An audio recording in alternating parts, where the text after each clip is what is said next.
ngày nè chi mà sờ lột nha mòn sai mùi lên tóc chỉ ca hạt brand ôi ăn mắm mấy ôi mắm à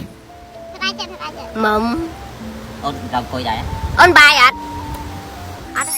នៅបាត់ដំបងសម្បូរកន្លែងដើរលេងខ្លាំងណាស់អ្នកនរជាពិសេសរបៀបព្រៃភ្នំមាត់ទឹកមាត់អីចេះដោយកន្លែងដែលខ្ញុំមកនេះអញ្ចឹងណាឈ្មោះរបស់គេគឺស្ទឹងកញ្ញូងនិយាយពីទេសភាពវិញមែន fresh yo ហ្មងម្ហូបក៏ឆ្ងាញ់ទី1គឺមាន់ស្រែដុតបុកល្ហុងបែបខ្មែរប្រហិតចៀនអានេះបោះចិនហ្នឹងណាស្លមកជូរគ្រឿងខ្ញុំយកមាន់ដុតមកឈុតដល់អញ្ចឹងគេ free ឆាគ្រឿងក្នុងមាន់ស្រែរបស់គេមែនណាស្វិតតែតាត់មានជាតិហ្មងបងតែងតែសួរខ្ញុំថាអញ្ចេះគ្រីមស៊ូស៊ូនេះអ្នកតងន់ប្រើបានអត់បានទេណាចាមិនមែនវាមានជាតិកាត់បរតស្តេរ៉ុយដែលធ្វើឲ្យប៉ះពាល់ដល់ស្បែកមុខទេប៉ុន្តែ ingredient របស់វាគឺពពុះ anti acne ដែលផ្ដោតទៅលើការព្យាបាលមុនសម្រាប់អ្នកទងន់មួយអត់មានពេទ្យណាហ៊ានឲ្យប្រើពពុះ skin care ដែលមានសារជាតិព្យាបាលមុនទេយើងគិតមើលរបស់ញ៉ាំធម្មជាតិឧទាហរណ៍ដូចផ្លែម្នាស់អីផងនៅតែគេហាមចុះតរំតគ្រីមលាបមុខបើសិនជាខ្ញុំចង់លក់យកទៅលុយហ្មងណាមិនមែនចាំបាច់ហត់មកលើកហេតុផលប្រាប់អ្នកនរគ្នាអញ្ចឹងទេសម្រាប់អ្នកធម្មតាដែលគាត់កំពុងតែមានបញ្ហាមុនស្ដើងទៅសៃក្រហមស្នាមចង់បានស្បែកមុខថ្លាសមមាត់អាឡូមានសុខភាពល្អអត់មានជាតិកាត់អាចប្រើគ្រីមស៊ូស៊ូនេះបានតានី